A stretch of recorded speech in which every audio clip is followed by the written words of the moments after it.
Welcome to the Tavernside Chats with Will. Dr. Octagonopus Blonde. Dr. Octagonopus Blonde. Yes. Just immediately like. Well, I honestly just think we leave that in as the opening of the episode. Hello, everyone. Oh wait, we're recording. I'm not sure if Jake got that at all, but I like normal. I've been recording for about 12 minutes right now. Oh wow. we do not keep it in. Hello, everyone. Welcome to the Tavern. We are here today with another wonderful guest, but a couple of things real quick before we get started with the movie. Number one, check out our merch store. You can find that in the towel section down below. Check out a lot of our very, very fun designs. New stuff is coming in very often. I would say in time for the holiday season, but this is releasing in January, and it will already be over. Hey, if you got money from the holidays and you want to spend it on our merch store. Also check out our Discord server as well, and I am your Tavernkeeper Will, also joined by the ghost that sometimes speaks to me in my head, and definitely not in the Discord chat, making commentary on interview Jake, and our wonderful guest for today. You will know him from the Has to Do with Spiderman, I think, podcast. He is a Madam Web realm spearhead and enjoyer of the movie Blue Harvest. He has written over 5 full-length screenplays or scriptments for the podcast. Mr. and Mrs. Parker, The Prowlers, Uncle Ben Follows the White Rabbit, The Easter Special, Lethal Protectors with the other co-hosts, and recently completing and releasing Peter and the Prowler. We have Peyton from the Has to Do with Spider-Man, I think, podcast. How are you doing today? I'm doing wonderful. Thank you so much for having me. So I have to ask real quick, what is the deal with Blue Harvest? What is that bit there? We were talking a little bit before we started recording about like video essays and whatnot. It was just a very minor thing, but I'm a big fan of Mr. Sunday Movies and the Weekly Planet podcast. They're 2 Australians, James and Mason, and they do this series called Caravan of Garbage, and basically it's like reviewing older movies.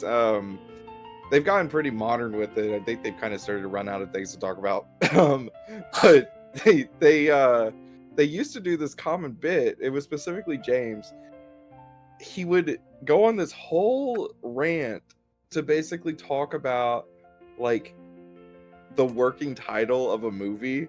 And it was always bullshit. It was never real. It was always like, I'm trying to think of an example, and none are really coming to me, but it would be so long and drawn out. And then you'd be like, and that's what led to it being called Blue Harvest. The working title for it was Blue Harvest, which just so happened to be the working title for the first Star Wars movie, which is not, it's not the first Star Wars movie. That's not the working title for A New Hope.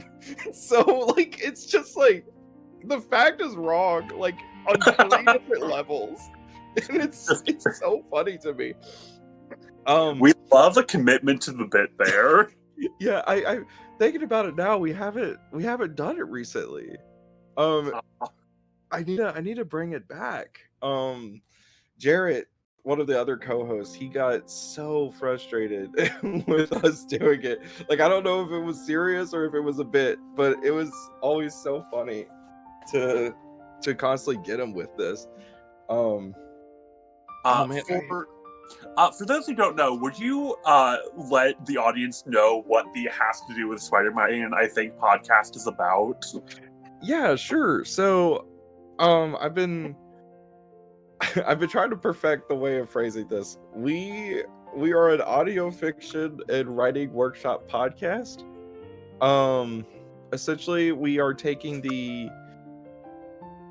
in 2018, the Sony Pictures universe of Marvel movies had gotten started with Venom, and that starred Tom Hardy and it was a movie about a Spider-Man villain without any Spider-Man in it. The following year we would get Joker, which is a DC Batman movie without Batman in it, and that seemed to work well. And so like Marvel or Sony had taken this idea and was like, okay, let's try it again with Morbius, and Morbius with Jared Leto completely flopped. They did two. They eventually were like, okay, well maybe the villains aren't working anymore, so we're gonna take some heroes. We'll do a Spider-Man movie. So they did Madam Web. This is a different Spider-Man hero. And then they did another Venom movie. These Venom movies just seem to be big hits. And then they did a Kraven the Hunter. And after Kraven was like a drastic failure, and I'm so ingrained in all the news about this. It was a massive failure, but like the Sony CEO said that like people should have gone out and saw it because it was an okay movie. Like he was like you should go and see this because it's actually okay. I think that drives people to movies of a movie being okay. Yeah, it's actually especially okay, in a guys. recession. You want to spend your hard-earned dollars on a movie that is okay. Exactly. And so like after all that, they were like, we gotta just kill this. Like we can't do this anymore. We'll do what we should have been doing all along, which is like Spider-Verse things, such as well, they already had the Into the Spider-Verse animated movie around 2018, if I recall correctly. They did Across the Spider-Verse, and then there's also rumors of them doing a animated Venom movie.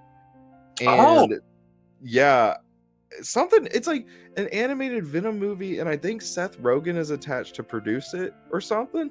I mean, it worked for the Teenage Mutant Ninja Turtles movie that came out recently. Yeah, it's potentially R-rated and produced and written by Seth Rogen, but this is like a sort of rumored development thing. But we also a live-action Spider Noir TV show as well. Yeah, that's what I was about to mention. There's that one that's happening, and I kind of wonder if they're going to keep doing this, where it'll be like what they should have been doing is the different Spider-Verse stories. Yeah, but our podcast didn't do that. Like, it's really odd. Like, that would have been the smart route to go down, but also, when have CEOs ever been smart at anything that they do? Our podcast is essentially taking those 5 movies and then building out like a cinematic universe that's like 4 phases long. And eventually having a big in-game crossover. And I don't think that this is that big of a spoiler. The in-game character or villain you could probably imagine is going to be Noel, since he was in Venom: The Last Dance and never got to do anything. I mean, so that's kind of our Thanos. Yeah, that makes sense. Yeah, if you've not checked out this podcast, absolutely, please go do so. One of our previous guests, Mr. Radtastic, was on there and did a phenomenal pitch for Man-Wolf.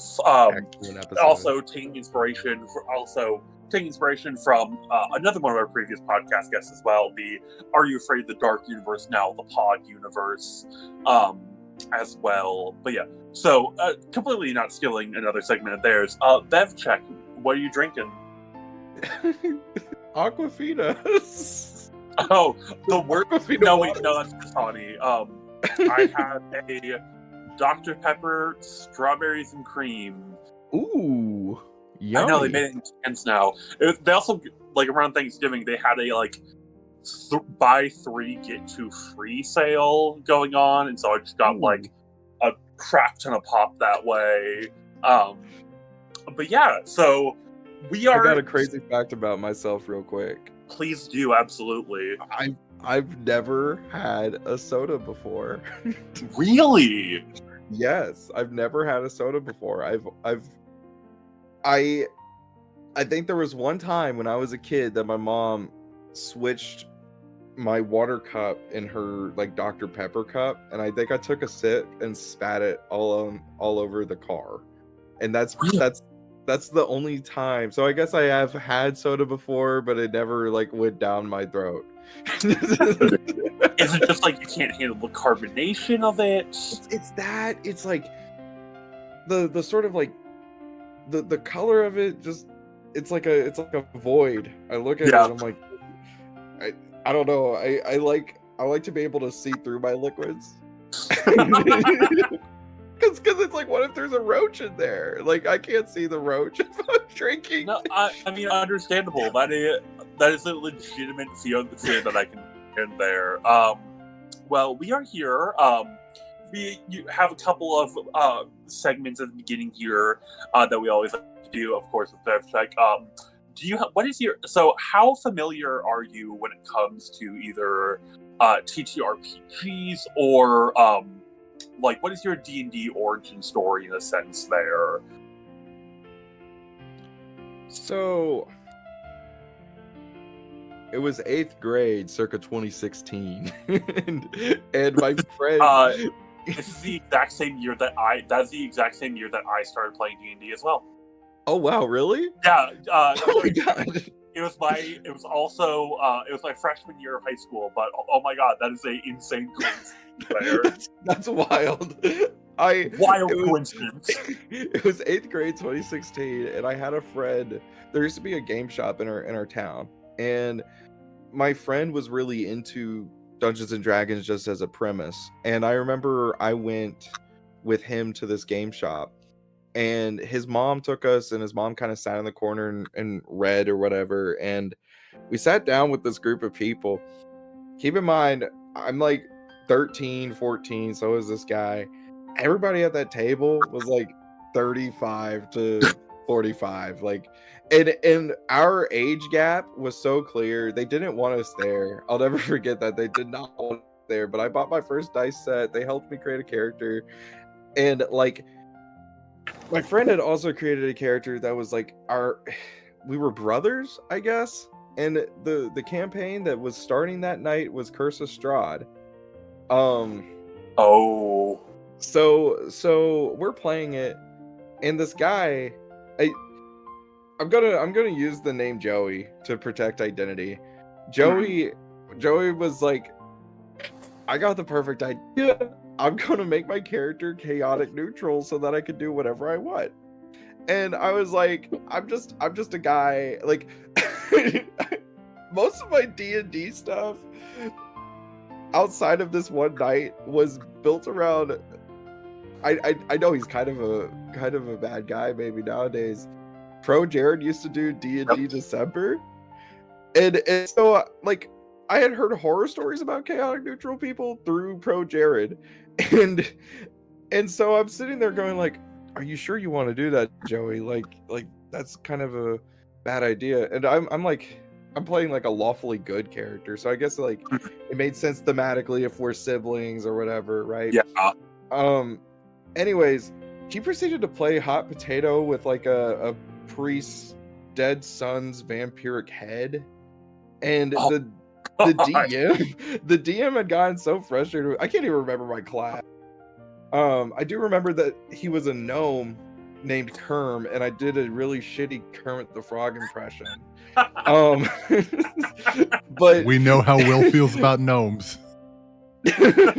I famously hate gnomes. Oh no! I'm sorry. I've done multiple rants on this podcast about how I hate gnomes. I do love a bad Kermit the Frog impression, so Kerm will pass. Okay, that's good. That's good.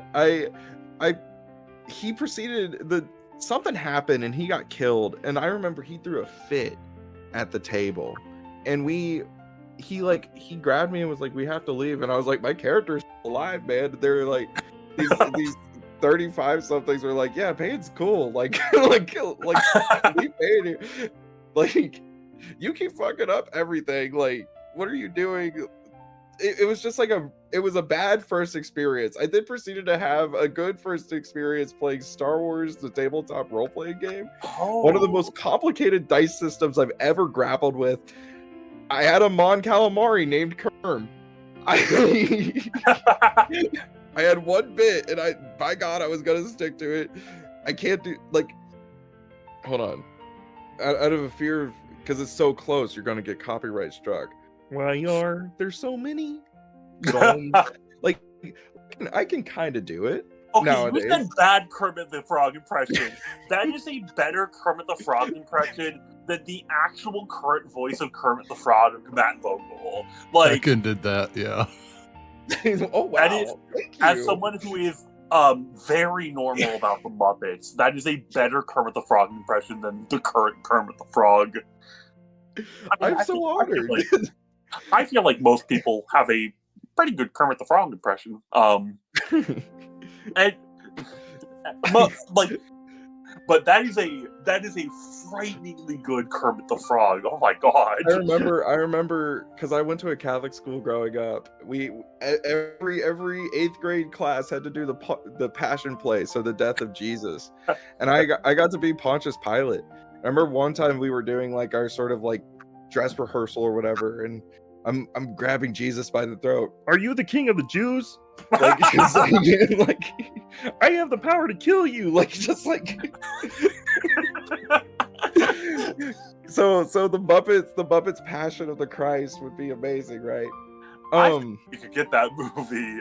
Yeah, but after that, I didn't play much D&D. This was like pre-COVID, and then COVID time's like the perfect time to start a D&D campaign. You're locked up. It's like we should be doing Zoom calls, rolling dice and whatnot, and I didn't. But then I started playing an online campaign with a group of friends, and I had a changeling that was an artificer. But a lot of the time, I must confess, I've never played a campaign all the way through. Scheduling comes up, like conflicts happen, interpersonal relationships, all these sort of things just always seem to crop up. I would just love to have a campaign that's consistent, you know?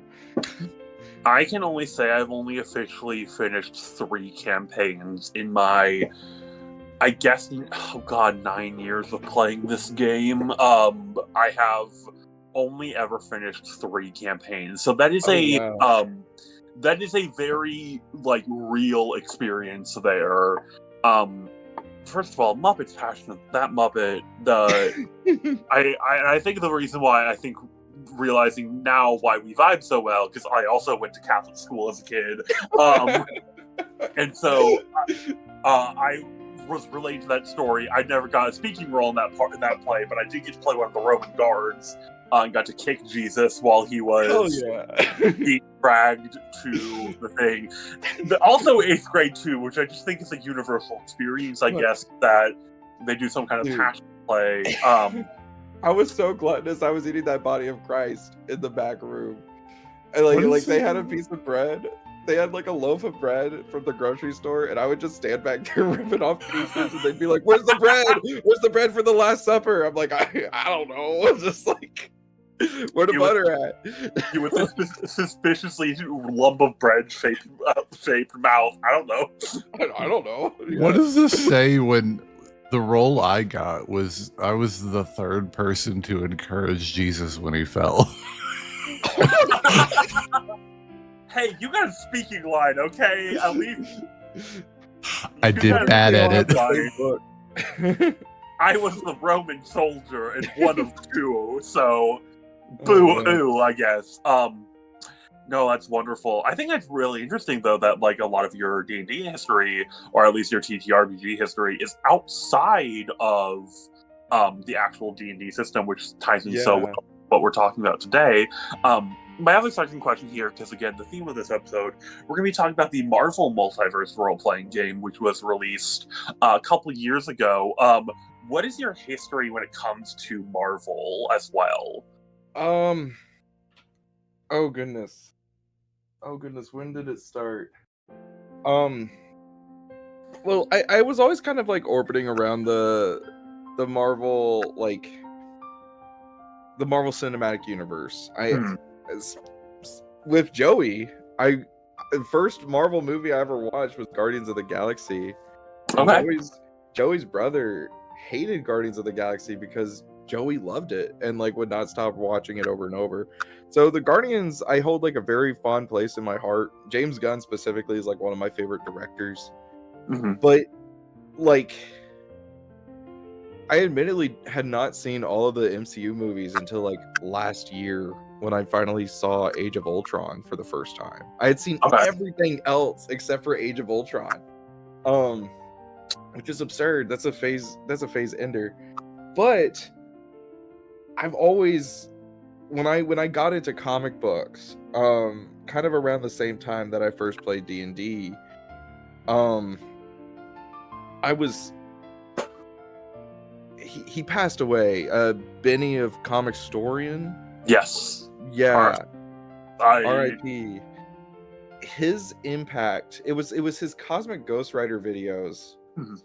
Yep. And the Carnage USA video that I remember so clearly in the back of my mind, and those were the two things that got me into Marvel.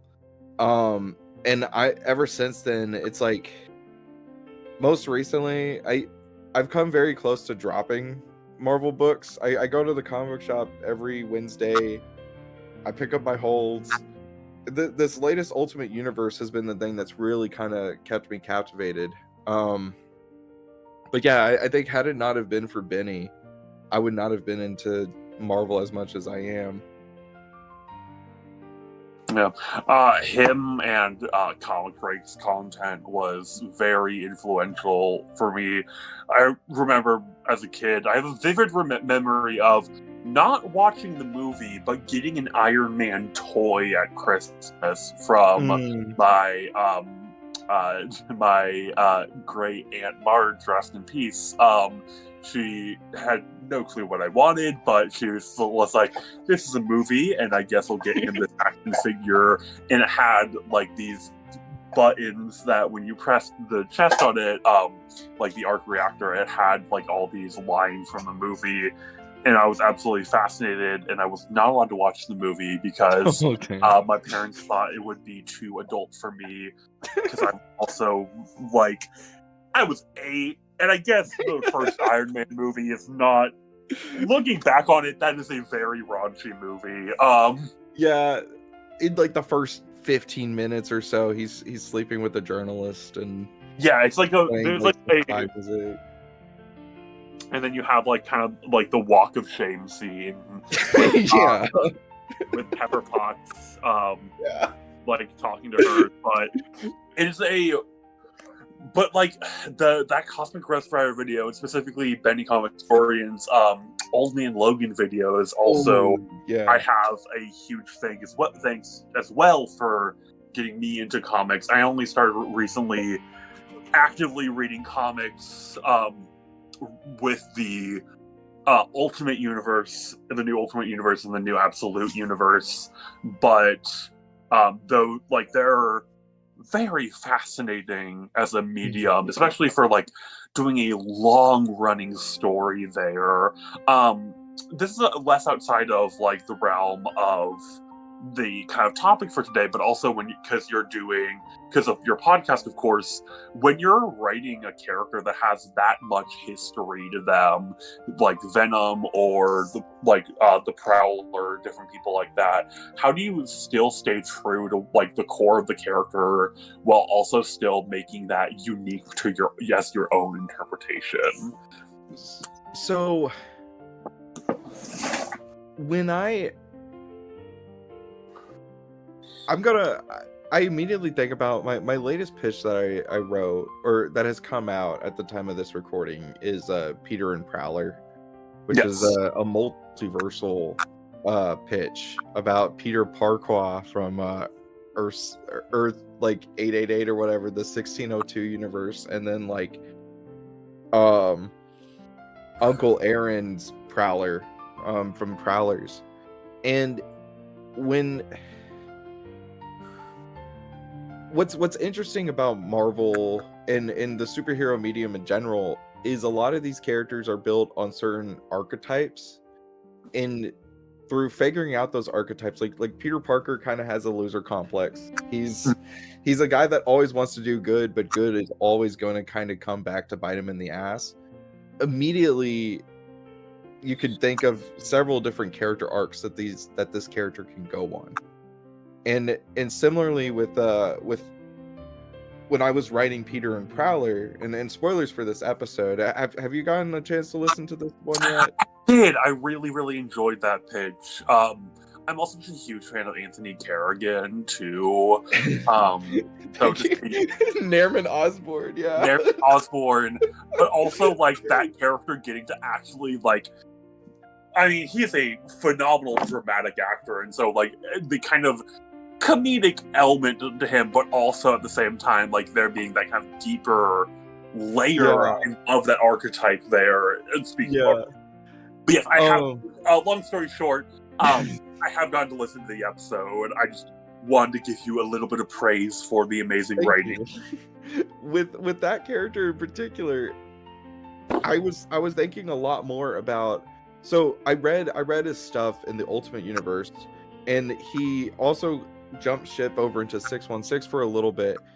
Uncle Aaron in those books is a bad dude, just like terrible guy. And then in Into the Spider-Verse, he kind of has a bit of a redemption thing in there, but he is also still ultimately a bad guy. And I don't know what Beyond the Spider-Verse is going to do, but there's a bad guy version of Aaron. And so there was this sort of thing there, just kind of noticing it, of like every universe, like tackling a multiversal story is already hard enough, but kind of thinking about it, it's like, well, in every universe this guy is a piece of shit.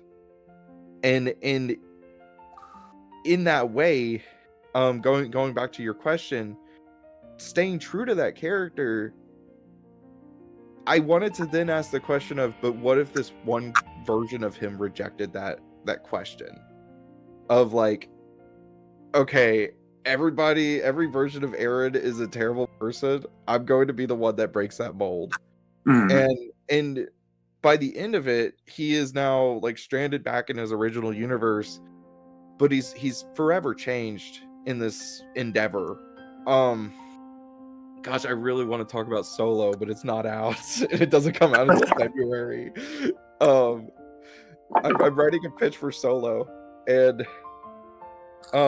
whenever you say that, I really just think you're talking about Han Solo. Yeah, and it's the random Spider-Man crossover, and the like. This is like fucking Patton Oswalt pitch in like Parks and Recreation, right? But, and I would say we can push this until February, but also we have a recording schedule to keep.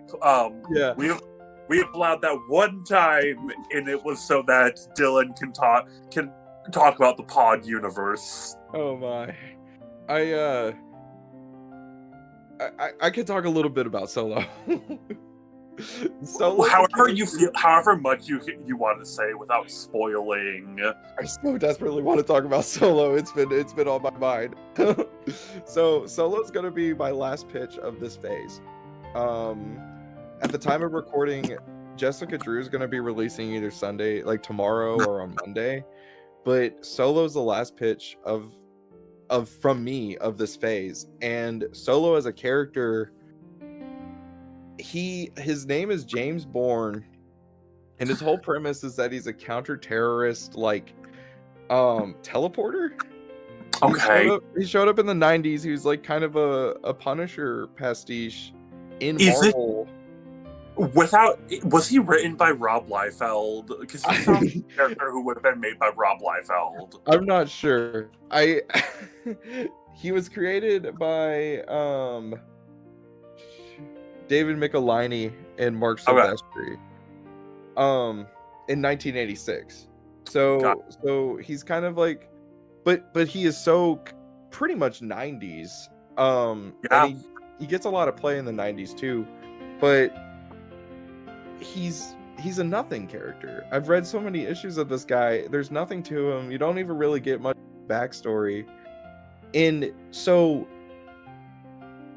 there's no easy way to describe this. Solo is my most personal pitch I've ever written for the show. There's stuff about this character, like, and it's specifically going back to archetypes and stuff. The power set of some of these characters encapsulates a lot of their personality. Like, though Peter can stick to walls, he can't seem to stick to a job, you know? Yeah. So either they complement or they reject a part of the personality in an interesting way. And so Solo, his whole thing is that he can teleport distances, and he's also like a skilled marksman and stuff. So when I've been writing that, I'm thinking a lot about how, like, there's been things in my life where I wanted to so desperately just teleport, just go away, get out of that situation immediately, not be anywhere near this space. And so that reflects this character. And if Jonah, the wiki, the head of the wiki, Jonah's listening, Solo, exclusive announcement for everybody, Solo would be played by Danny McBride in my pitch. Okay. So, Love Danny McBride. I love him too. He is my favorite actor next to Walton Goggins. And so, like, Danny McBride. Were you the one to no, because that was who pitched the because I know without I don't know how much you want to spoil or anything. Walton Goggins is your shocker in your universe, that's Noah. Noah pitched Montana. Yeah. It is God, I love Walton Goggins. He has I love that. It's an actor with a very specific voice. Which there's so many actors that I love, and like I would love to write a pitch with them. But also, in your universe, you've also cast both of them already, too. And I can't do a Speedball movie. Yeah. Would that be your casting for Goggins? Would be Speedball? Or... Oh, no, Catherine Newton is your Speedball, correct? No, not Peyton. Oh, what's her power? What's your character's name? Payday? Oh, that's right. Noah took her in El Muerto. It's... Yes. I forget what her character's name is. Catherine Newton is one of my favorite working actors. Her and Justice Smith. Yeah. We haven't used Justice Smith yet. I don't know when we will. Look, Justice Smith is an actor that everyone casts in everything now because he's so... Yeah. He's God, play The Quarry if you haven't already to the audience.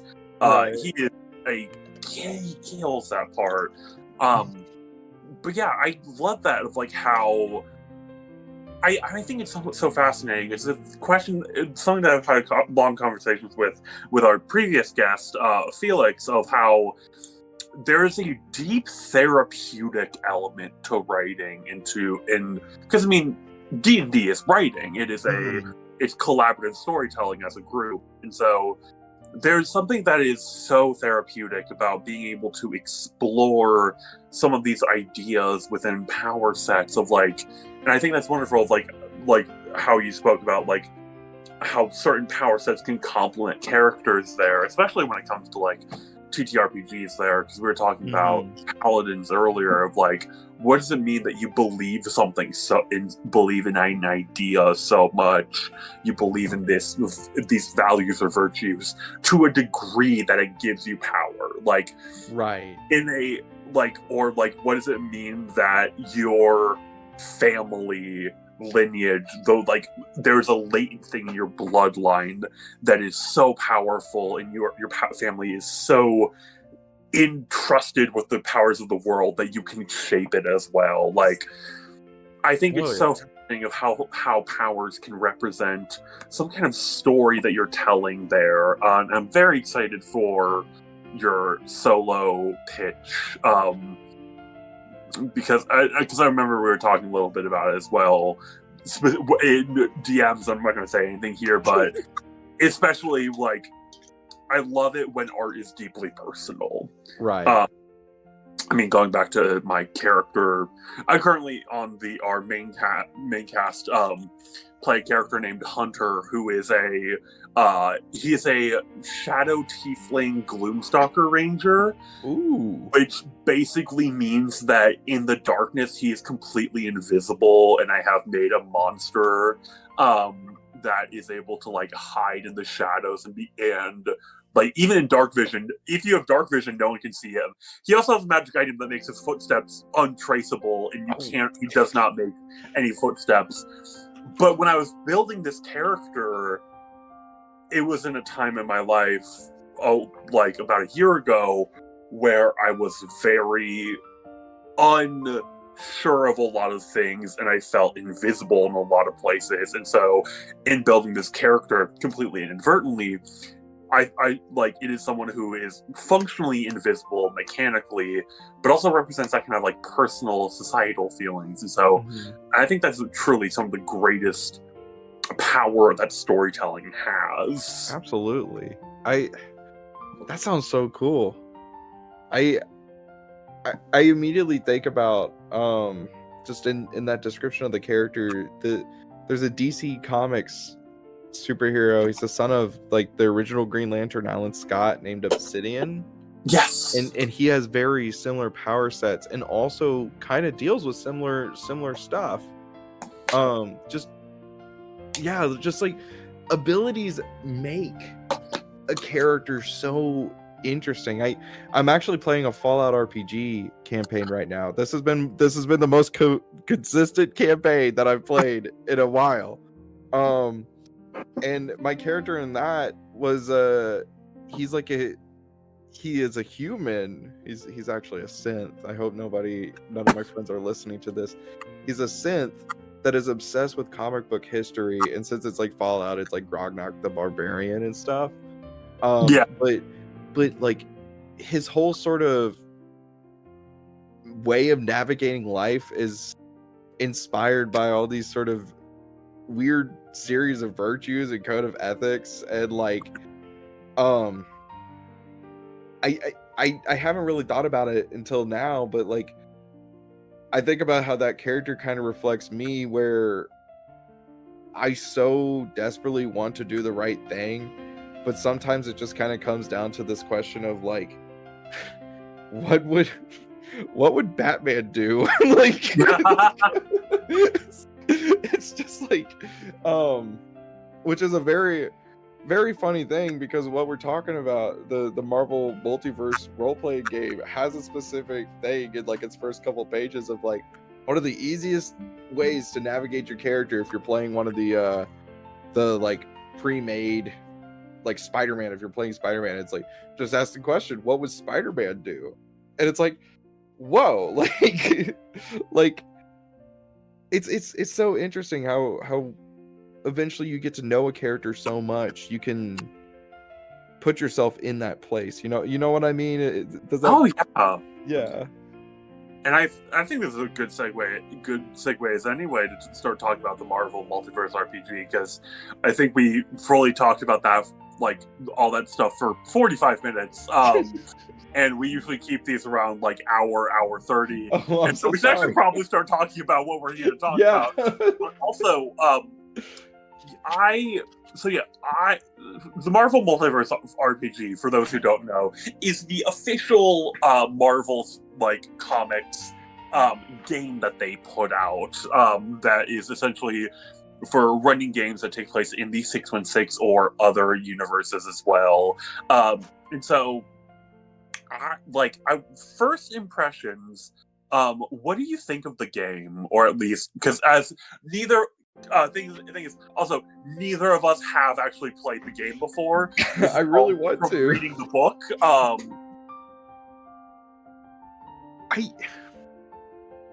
The thing that piques my interest the most with it is the simple setup of it.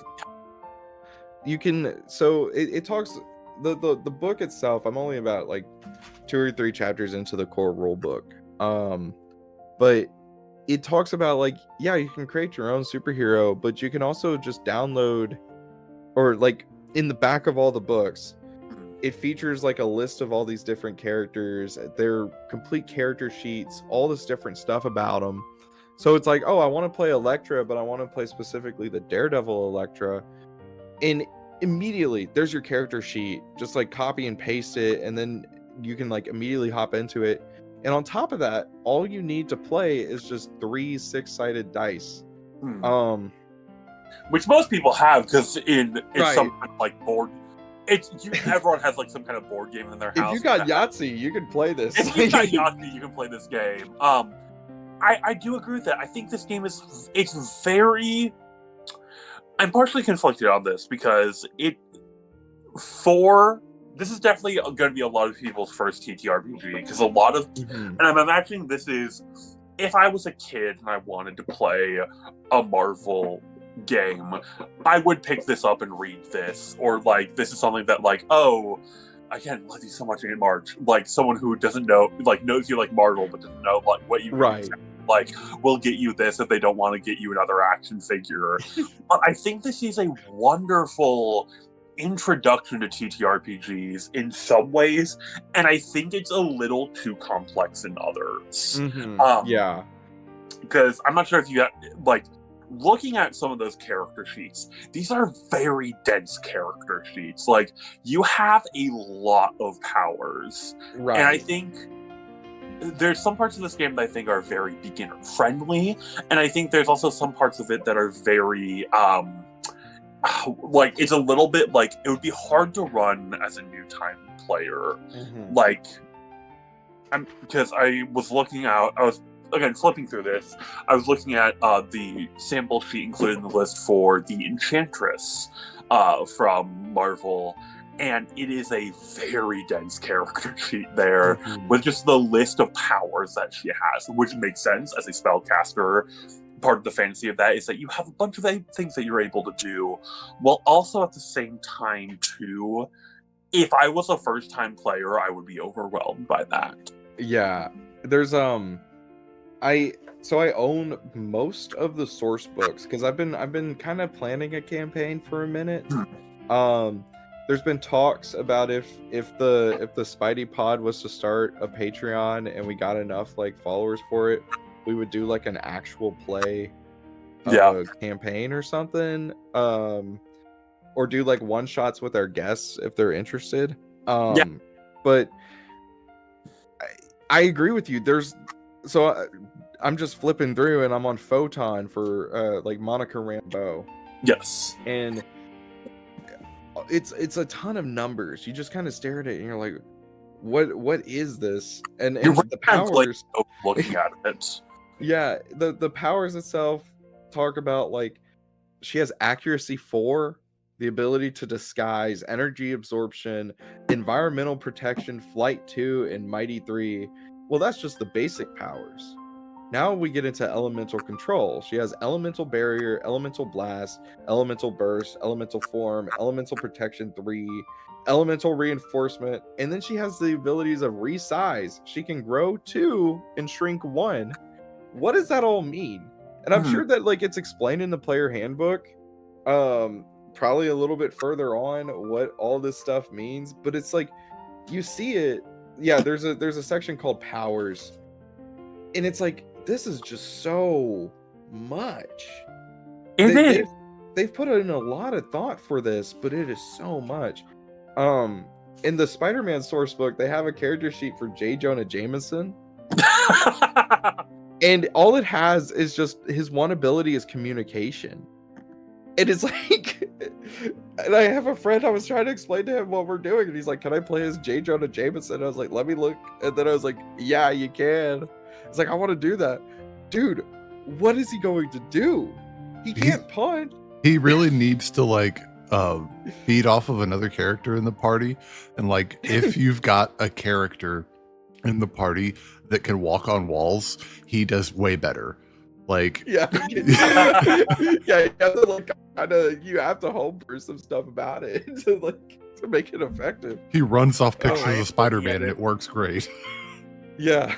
Yeah, I'm looking at the official Scarlet Witch one that because they actually released a Marvel Rivals expansion where they put all of the Marvel Rival characters in it, which is wonderful. She has an entire section of phasing, and I was also like, while I was in the McDonald's drive-thru today, while I was doing research for this podcast, I was looking on specifically Reddit threads about what people were saying about the game too, and a lot of people who have run the game say that it's a lot of work on the DM angle too, of having to know what a lot of these powers do. Mm-hmm. And I think that what I'm saying here, everything is there's an RPG for everybody. This might be someone's ideal game. As a DM, I do not like games that make me know what my character's power, all of my players do. Like, there's this, Jake put up the counter. There's a amazing quote from Matt Colville where when he is running his games, he says, "I trust that my players know what their abilities do, so I don't have to." Like, where you basically tell your players, like, "Cool, what does that do?" Like, and they should be the experts on what their class does because the DM is already doing a lot. I also will say that in this game is called the narrator. I do think it's a fun little detail there. I almost kind of wish it was called the Watcher, but I also understand that then you'd just be kind of sitting there, you know? That's what the DM should be doing. That is true. That is true. Also, the Watcher, I feel like that's lore accurate for the Watcher because the Watcher interferes constantly. Yeah, he's like, I know I shouldn't. I know that's the entire purpose of the character. He's someone who has to watch all the time and interfere. He's not supposed to, but he constantly interferes. I gotta interfere real quick. Everybody shut up. I gotta. There is a couple of things I really do like about the system, though, that I want to shout out. Just tiny little details. I love that the stats of the system spell out Marvel. Yeah. It's such a cute detail, but melee, agility, resilience, vigilance, ego, and logic. It spells out Marvel, which is so stupid, but it's so cute. So funny. Yeah, it's really cute. I also love that they call their 3d6 system a D616. Yeah. Because that's the number that's what you need to roll to hit crit. You have to roll a 6, a 1, and a 6. That's so how you this system.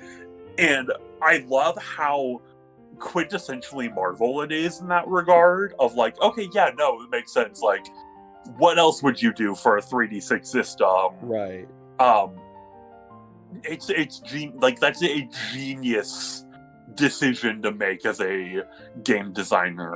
And it feels like Marvel in a way. Like, yeah. I've gone through like the DC RPG from like the 80s. I'm a big Watchmen fan, and so like I have the Watchmen companion or something like that. It's a smaller book, but it contains concept art and supplemental materials. It contains like a backup story from The Question. It's like a whole compilation of this stuff, and it has information on the Watchmen characters in the DC RPG because it was like approved by Alan Moore, and like a really rare instance of Alan Moore approving something. It's an RPG supplement for Watchmen, but like flipping through it, I don't think I would enjoy playing a DC RPG because it was more or less running on like a D20 system, if I remember, and it with this Marvel thing, just thinking about the dice alone and the way that it spells out Marvel, like it's so quintessentially, it knows what it's doing. It's not trying to do something else, you know. That idea of like why break the wheel if you know what you're doing? Exactly. Or like it feel like it's the best way I can describe it is that it's a cute decision, and I'm not saying cute in a derogatory way of like, oh, like belittling it. It is a very good. If I was a designer, I would have made that decision. If I was a designer of that system, I would have made this decision as well. As someone who loves to throw in those tiny little nods back to the comics or back to whatever things are happening in here. Another thing I love, if you crit on your initiative roll, you get a surprise round before everyone else.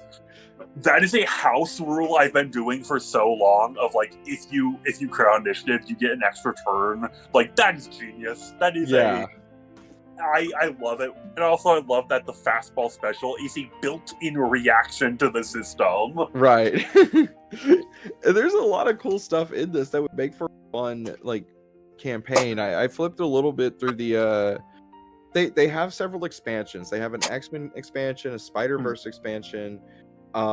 They just recently released an Avengers one. There are several like supplements and even like some free campaigns you can download from the Marvel site, like a Thunderbolts one. Yes.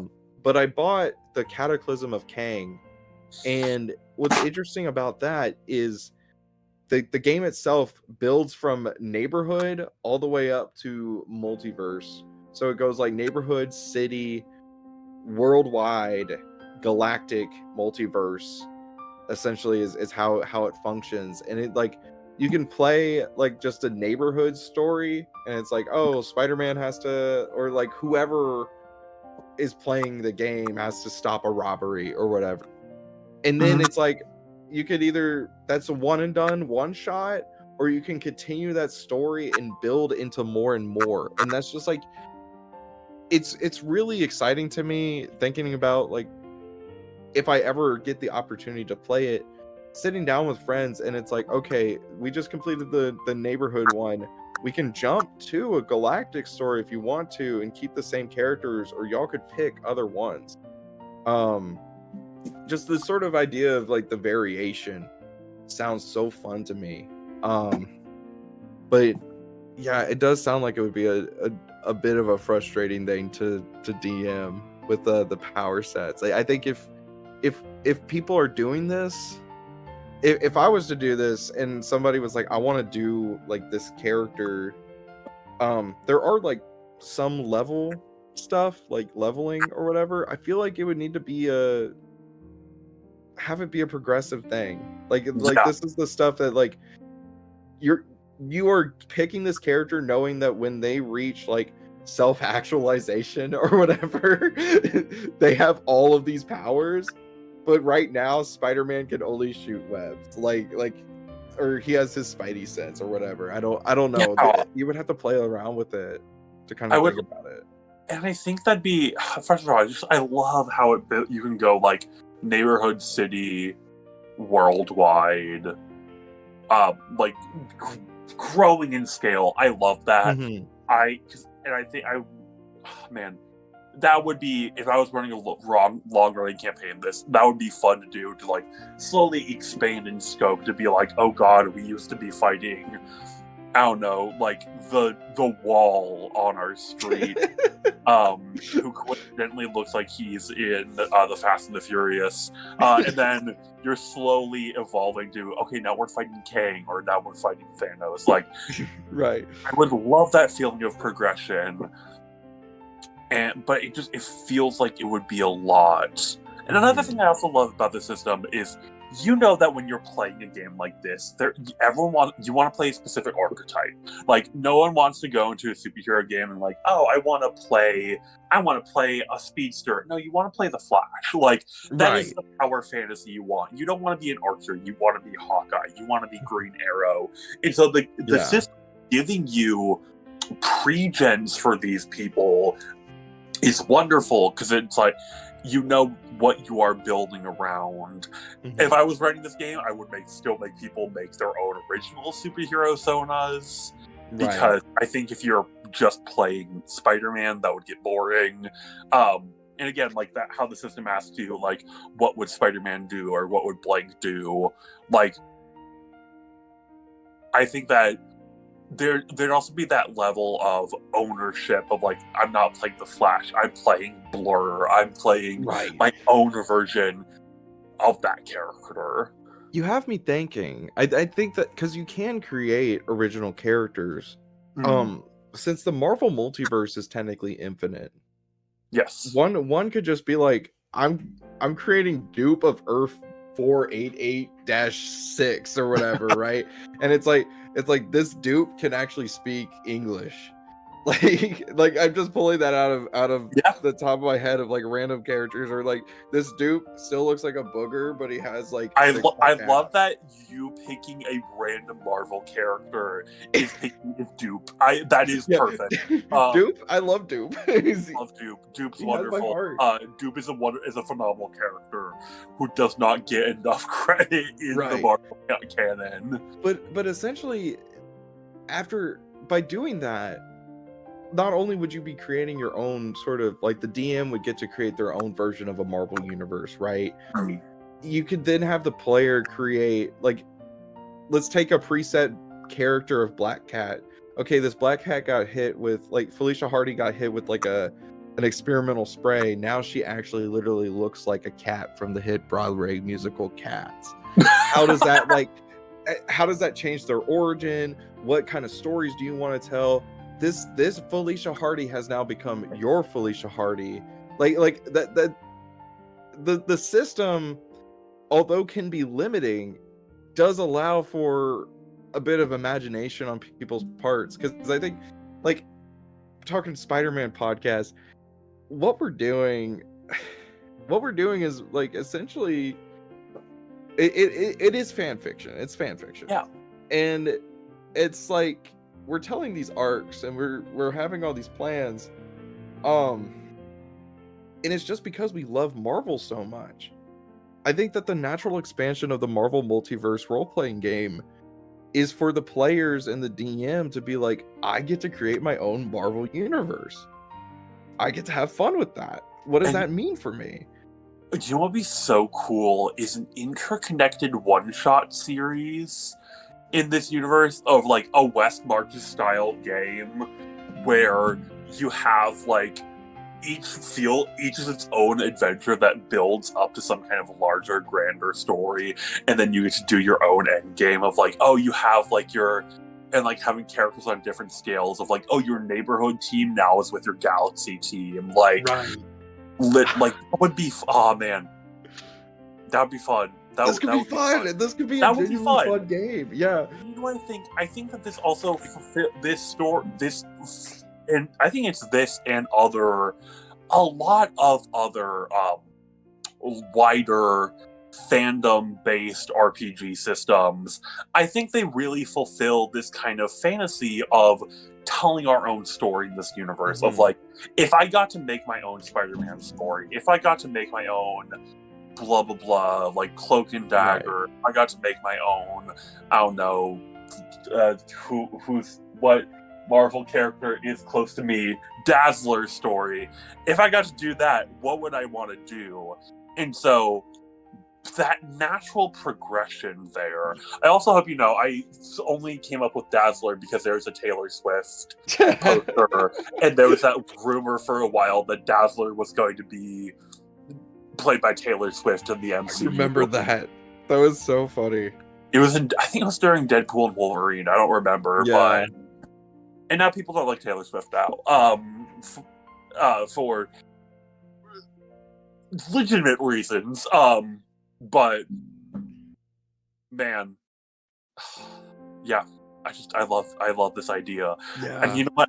And I also think that there's a larger idea on this as well, that, like, no RPG system is going to be perfect. Like, there's always going to be some level of homebrewing going into anything you do. Mm-hmm. I've always been interested in, like, have you heard of Savage Worlds? Surely you've heard of Savage Worlds. I've always kind of been interested in that, and Mutants and Masterminds as, like, RPG systems. But you kind of, like, I have a vivid memory actually with Savage Worlds where I was, like, trying to do the comic book studio Mad Cave has a talent search every year. They're like a semi-independent press, but right now they're releasing Speed Racer and Dick Tracy. Oh, okay. So I guess they're getting a bit more, but independent with some IPs. Yeah. So Mad Cave does a talent search every year, and I remember a couple years back I tried to do a talent search thing, and it was like, well, you got to read this comic and then write a story based in this comic, like 4 to 5 pages. And I read one called Hunt, Kill, Repeat, and I enjoyed it, and started writing my thing, but I was trying to do research into it, and when I Googled that, I kept getting Savage Worlds supplements, and I was like, wait, people are making like supplements about like a random comic book thing. I guess you could probably speak more on this. Is like Savage Worlds just like a sort of akin to the Marvel multiverse, but it's like different settings? Is it like a GURPS of sorts? If I remember right, Savage Worlds is a very like free reign system where you can kind of do whatever you want in it. Like you can kind of run whatever kind of game in it. If I remember right, I could be pulling this right out of my ass here. I'm thinking of like. I think Savage Worlds is like GURPS style. Hold on, let me. Okay. There's a wonderful thing called Google. This is true. This is true. Immediately, I'm like, well, could you do a Savage Worlds FIFA tournament and then you set up your foosball table? Savage Worlds. Okay, Savage Worlds is meant to. It can do basically any genre. Okay. So Savage Worlds is kind of a blank slate of an RPG system where you can add whatever rules. I am wondering if I were to run this, could you do the Marvel multiverse game, but like set in the DC universe? That's what I was thinking. That's literally what I was about to do, stuff like that. Could you create a character sheet for Batman? Similar to the Savage Worlds thing as well, you could do a setting where it's like, and this is Peter and Prowler brained, the timely, like the old Western version. I mean, it's called multiverse for a reason. There are infinite settings, infinite possibilities. I think that you could do a DC thing. You could do an amalgam thing, dude. Oh my god. That'd be fun. Yeah. I think, and what I love about this system too is it is open enough to do that. Especially what they said that in the skimming I did of this, because it's been a crazy week. They said that in like the thing that the dice is 616. You can set this in any Marvel universe you want, and so like honestly, if I was to run this, I would set this in the new Ultimate universe, because that is what interests me most of what Marvel is putting out right now. I just love the choices that they make in that of like, oh yeah, that makes sense that like your Winter Soldier is Wolverine or your Red Skull is Bucky Barnes. Like, yeah. Combining those characters or doing your own spins on stuff. Like, man, I could just like you could maybe just, and I think that'd be a fun way of doing that, possibly. Of cool, you want to play an alternate universe version of Spider-Man? Okay, this is this universe's Spider-Man, right? Like, and I think that'd be a fun way of doing it, is creating your own, like what you said with the Duke comment earlier, of cool, this is my version of this universe, or this is my version of this character there. If you are the narrator in your session 0, like I imagine in my session 0, I would probably start off and be like, this is writer brain Peyton talking. I would probably go as far as to write like a from the Watcher that explains what this universe is, or like what the question of what if would be, before anybody even gets to pick their character, anything of that sort. And then it's like, okay, you can now pick your character. I want you to think about like this certain prompt. So it's like imagine if everything got accelerated in terms of the progress, and all the Marvel characters are now in the Black Plague. And it's like, okay, what does that mean? Like what are we going to, how does that change things? What does like 1400s Colossus look like? Like that's just like one example. Or like I don't know why this crossed my mind, but due to the potentiality and like the character sheet possibility, like, okay, we're doing like Marvel meets Star Wars, and also Phineas and Ferb. Here's a Darth Ferb like character sheet, you know, like it's like which is canon in that universe. That is canon, right? In this multiverse, it's like okay, the Avengers, Skywalker, and then it's also Darth Ferb, and then it's like I'm getting so excited. I want to play this like now. In this hypothetical thing of like, is what superhero would you want to play? Right. Like, if you had to do your own take on a superhero in a hypothetical alternate universe where you got to make the choices about it, who would you? Because I know who I would do. I would do the Sentry in a heartbeat. Okay. The Sentry is my favorite. Well, alongside Spider-Man, have to write my boy. Like most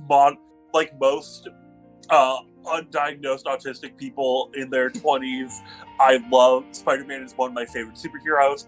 I literally have a Spider-Man cosplay in the other room hanging Hell up yeah. of the objectively best Spider-Man suit, that being the Far From Home suit, which is his best suit. I do agree with that. that- I actually agree with that. It is like that in the intro. Okay. This is a slight tangent. It is what the Spider-Man suit was originally supposed to look like. Right. Because the blue, it's in comics, blue is often shading for black, and Right. so Venom often gets interpreted as like a blue character, but no, it's actually supposed to, like, or a lot of like old comics Venom, or I believe this happened with Miguel O'Hara. His suit is supposed to be black, but came out as blue. The Far From Home suit is the best live-action Spider-Man suit, and you can at me because I know the Spider-Man fandom. I am opening a can of worms here, because if there's one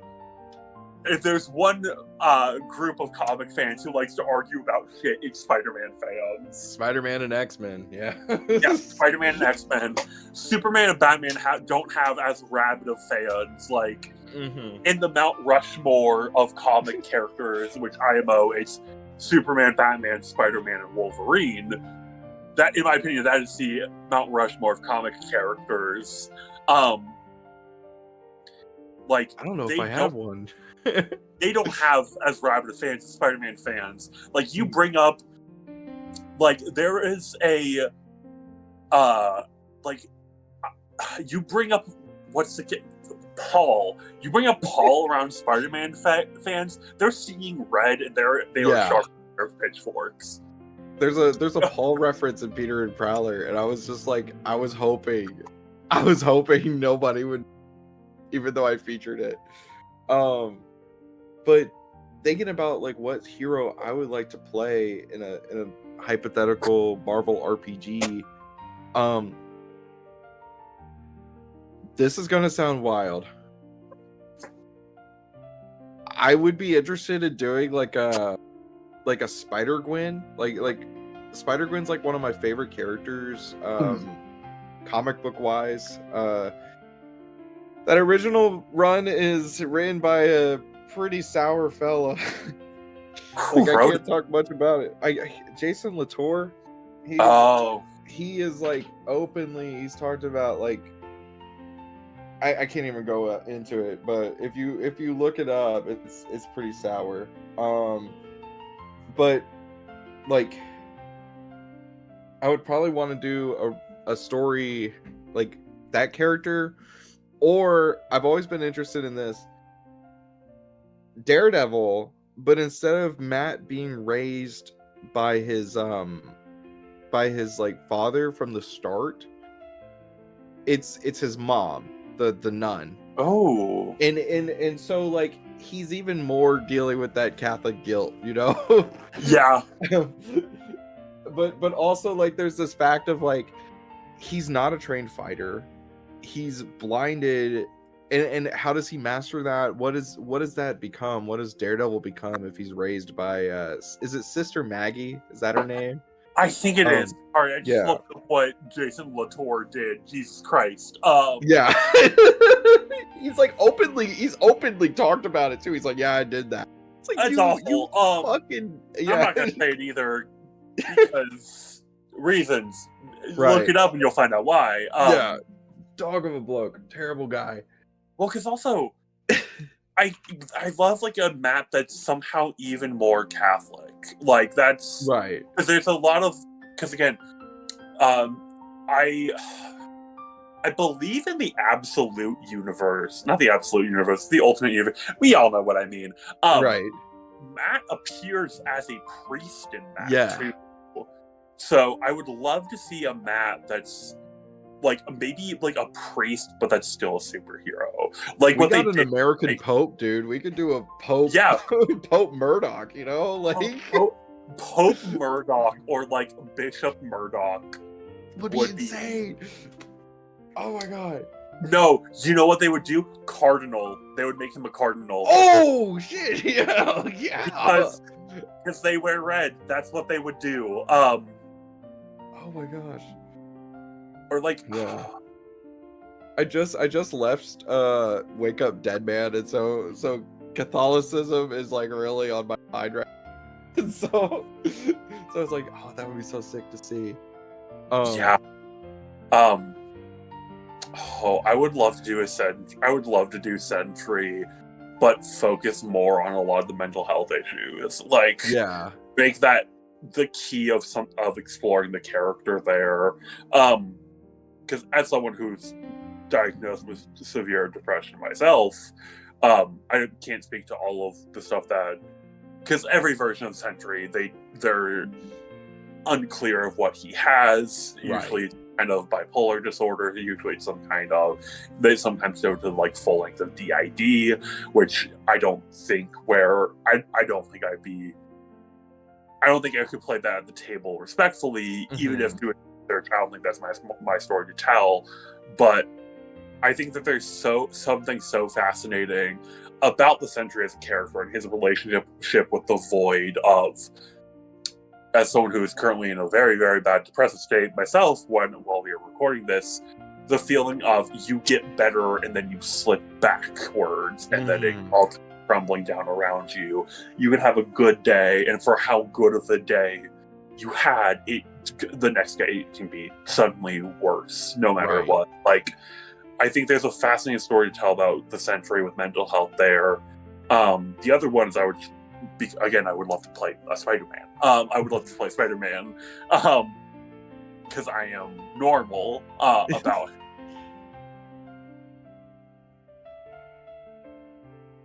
But yeah. Any final thoughts to say about the system here before we move into our last segments? Not really. I think that if anybody is running a campaign and they would be interested in having me join, I am oftentimes off of work on Tuesdays. So open call to our viewers. Or hey, if you want to see the people from Has to Do with Spider-Man, I think, with their Patreon, if you want to see them play a game like this, possibly go spend some money. Yeah. Oh my goodness. Yeah, that'd be wonderful. Fun. Well, we have two more segments here. One is, again, something I stole from the Pop Culture Happy Hour from NPR. This is a segment called What's Making Us Happy This Week, with how negative the world often gets.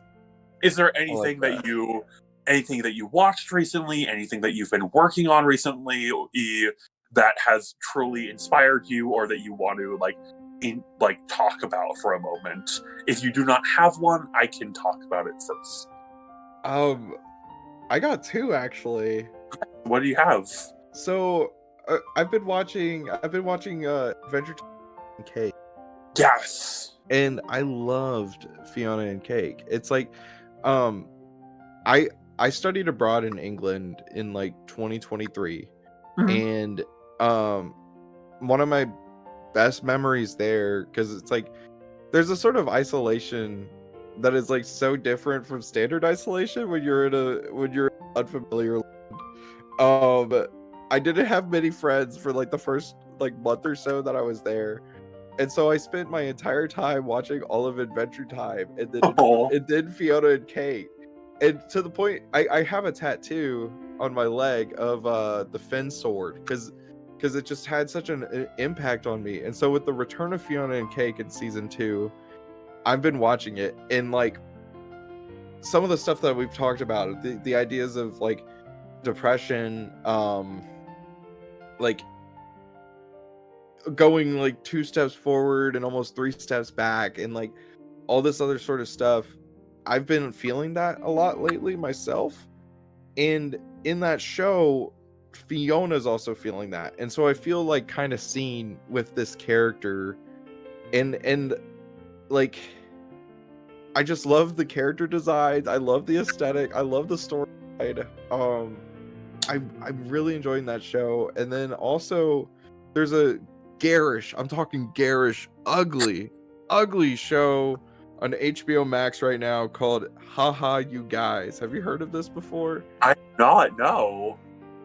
Look it up real quick and just look at Haha You Clowns is what it's called. Haha You Clowns. Look it up. Look at how garish these designs are for this animated show. I think this is like a YouTube animator or something, and this is just his style. This is like Meat Canyon levels. Yeah, it's garish, right? The show is about these three buff boys, like that's how it's like described. Three buff boys, buff mid, that are like living with their father, who's a weather reporter that is also insanely buff, and they just recently lost their mother. And so like these kids are always trying to like do stuff to kind of help their dad cope with like the loss, and like it's oddly really wholesome. Like it is like a really wholesome show. Like it's Adult Swim humor. Like jerking off jokes and shit like that. But then it'll be like, Dad, I just wanted to watch a movie with you. We haven't watched a movie since Mom passed away. I know that this is like really hard for you, but I just want you to know that we're here for you. Oh. And it's like, oh my God, like why am I starting to cry over this show about the character designs of these things, and it's like so poorly animated, but it's so heartfelt, and it's like, I don't know, it's making me happy. It makes me really happy. Wonderful. Yeah. That sounds like an amazing show that I'm not going to watch for a while. Yeah, like as someone who's recently dealt with a lot of loss, right. I will. I think that if I watch that it will actively make things worse. Understandable. But also, yeah, no, that sounds wonderful. For me, this is a little self shout out. A creative project that I've been working on for 3 years now. I have finally started releasing it. Bravo! Are you familiar with the concept of Fakemon? Yes. For the audience who doesn't know that, Fakemon are fan-made Pokemon or original Pokemon. I've been working on a Fakemon region for the past 3 years now, and I'm now releasing the designs. I've posted all the starters now, and I'm just dropping one a day. It is a region that is based on Ireland because I have a lot of family ties there. I've been there, and it is a beautiful place. And also, just this is a deeply personal project. And also, with recent events, I had been too afraid to post it for a while. But then I was also like, if I don't do it now, when will I get the time to do it? Right. And so not all of them are completely designed, but there are 119 Pokemon in this dex that I have made. I've written out an entire story and characters for it, and I'm slowly, over the next couple months, will be dropping a new design of a trainer, or a Pokemon every single day. That is so cool. Is this just on like Instagram, or is it? Yes, this is on. It's Jackalope Art and Cause. That is my cosplay and art account. I will link it. I'll put it in the thing below. Okay. I'll send it to you, and then I'll also put it down. By the time I believe this will come out, I will be around, because it's coming out somewhere in January. We are filming this in December. I'll probably be like a third of the way through at that point. But yeah, it's wild to see. I've been working on this for years now, and it's finally being released, and I'm getting people being like, this, like every day being like, this is so cool. That's so exciting. That is so exciting. Thank you. I remember when I once again going back to Joey. This guy keeps making like cameo episodes. We were planning on starting like this like league at school, and I remember I was playing Pokemon Omega Ruby, and I Yes. started drawing like a little bit of like Fakeamon and stuff too. But I have a vivid memory of doing like it was like I had a journal and I was writing in this book this whole sort of fan fiction-y story about like a version of Omega Ruby that was like an emerald sort of thing with like a team that wanted to turn all of Earth into land instead of like water or whatever the groundhog people Like yeah, whatever awful plan that Team Aqua and Team Magma had, which it's gonna completely destroy the ecosystem. Yeah, fuck it, man. It also scientifically, my younger sister-in-law, or my younger sister as I call her, she is playing her first Pokemon game, and she's playing Emerald right now, which is so wonderful to have watched someone do that for the first time. Right. But it's also to be, she point out like, hey, their plan is to just turn everything into, like, their plan is to use these legendary Pokemon to either cause rain to flood the ocean or to dry out everything. And then she's like, that's not how the water cycle works. I'm like, Right. it's not. Like, It's not. No. they're objectively stupid. It's so funny. It Team is Rocket so doesn't think. None of the teams. Hey, do. at least Team Rocket, their plan was just get rich. Yeah. That is Didn't a work, though, feasible did it? plan. It didn't work, but at least it's a feasible plan that would actually scientifically work by, I don't know. Like, we know there's a poaching industry. They probably make a lot of money. Versus every other evil team since whose evil plans have been either some level of world domination or world destruction. Right. I just love giving a story to Pokemon games. I mean, I know that they have a story, but like going in depth of like that's my cat. I saw something moving in the background. And I was like, what's that? But like what you're doing, creating a whole region, and are you gonna do like gym leaders and stuff too? Like you Yes, mentioned trainers. I have all of the gym leaders named. I stand up. I made teams for them. That's so hype. That is so sick. Yeah, thank you. They truly, at the end of every year, I get some, like, the undiagnosed autism will latch on as soon as the new Pokemon game comes out. Like, well, it's this time of year, Right. and so I'm like, well, I might as well. I'll start this project because, again, I've wanted to forever, and time is limited, and with the time I have, I want to get all the stuff I want to do done. Hell yeah, absolutely. Yes. I'm so excited to check this out and continue following. Thank you. Yeah. I sadly fine. don't have an Instagram, but we'll get the Spidey Pod Instagram to follow it. Hell yeah. 'cause- Hell yeah. Well, our final it is closing time at the tavern, so we are going to have to unfortunately end this lovely conversation. But before we do our last segment, is there anything you would like to shout out before we go?